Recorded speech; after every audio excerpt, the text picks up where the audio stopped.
Before the swords, before the battles, there was a woman, a slave, a believer. She whispered one name, and the earth shook. Her death was cruel, but her faith, eternal. Soumayya, the first martyr, the flame that lit a revolution. In the sun-scorched alleys of ancient Mecca, beneath the unforgiving sky, walked a woman unlike any other. Her name was Soumayya bint Khayyat. She was neither from the noble Quraysh nor adorned with wealth or prestige. She was a slave, yet her soul carried a treasure so rare that it made the heavens look upon her with awe. Soumayya lived in Yathrib before Mecca, but destiny had brought her to the household of Abu Hudayfa. It was there she was given in marriage to Yasir ibn Amir, a man of wisdom and quiet strength. Together they bore a son, Ammar, a child of slaves but a heart built for eternity. They were invisible to the arrogant eyes of Meccan elites, but to Allah they were among the most luminous of His servants. Then came the dawn that would change the world. A man from among Quraysh stood upon Mount Safa, calling his people to abandon their idols. That man was Muhammad, son of Abdullah. Peace and blessings be upon him. And his voice echoed like thunder in the valleys of disbelief. Soumayya heard his words. She listened not just with her ears, but with her heart. She did not ask for proof. She did not weigh the social risks. Her soul recognized the truth, like a thirsty desert recognizes rain. She embraced Islam, and by that single choice, she carved her name into the stone of history. The Quraysh were not threatened by poetry or intellect. They were threatened by something far deeper, conviction. Soumayya, Yasir, and Ammar were no longer just slaves. They were believers. They carried a power that chains could not break, and that terrified the tyrants. Abu Jahl, the venomous enemy of the Prophet, made them his target. He saw in their Islam a rebellion against the system of ignorance he worshipped. So he ordered them dragged into the desert. There, beneath the brutal sun, they were tortured. Not for crime, not for rebellion, but for one word, Allah. Soumayya's old, wrinkled body was lashed. Her bones were pressed against burning sand. She was pierced with iron, struck with sticks, cursed with words foul and cruel. Yet she did not deny her Lord. She whispered, over and over, Ahad, Ahad, one, only one.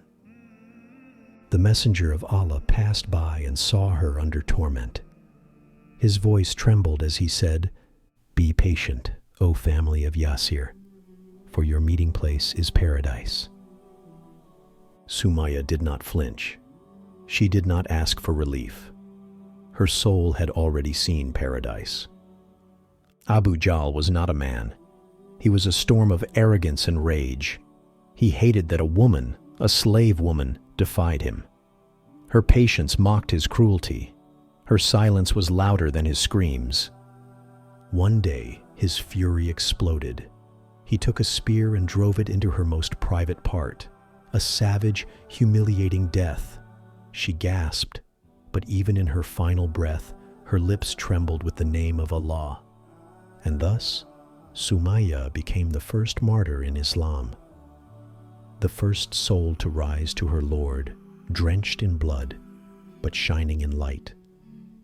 The first to say with her life, La ilaha illa Allah, there is no God but Allah, and mean it so fully that her body could be destroyed, but not her faith. Ammar, her son, witnessed it all. Imagine his agony, to see your mother slaughtered like an animal, for nothing but her belief, to see your father tortured beside her. His mind burned with pain, but his heart refused to give up. Eventually, Ammar, under duress, was forced to utter words of disbelief. The Quraysh let him go. He ran to the Prophet, tears flowing. "O Messenger of Allah," he cried, "they did not leave me until I said things against you and praised their idols." The Prophet asked, "And what is in your heart, O Ammar?" He replied, "Faith, steady and unwavering."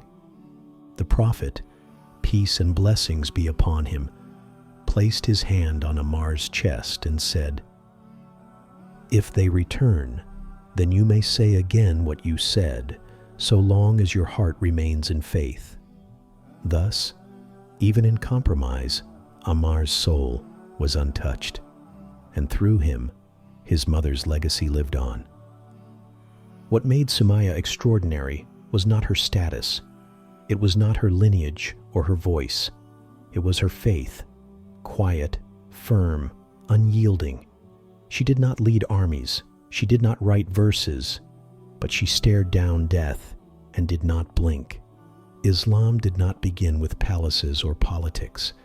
It began with people like Soumayya, with bones on fire and tongues that still remembered Allah. In her, we see the template of courage.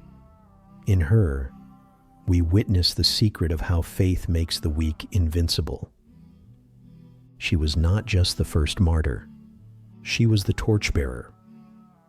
Today, when we speak of heroes, we often forget the silent ones, the mothers, the slaves, the elderly, the women buried by sand but lifted by divine promise.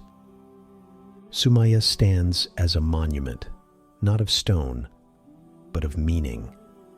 Her name whispers in every act of courage, in every soul that endures pain for a higher cause, in every woman who says, "I believe," when the world demands silence. Her blood didn't fall in vain. It carved a river, one that still flows in the hearts of the oppressed, the faithful, and the steadfast. She taught the world, "You can break my body, but you will never touch my soul." So remember her, not just with words, but with action. Stand firm when the world mocks you for your faith. Speak truth when it would be easier to remain silent. Be loyal to the one who is Ahad, one, just as she was. And when the fire of life presses close, remember the woman who did not cry for rescue, but stood tall and fell, only to rise forever. Her name is Soumayya bint Khayyat. The desert tried to erase her, but Allah made her eternal.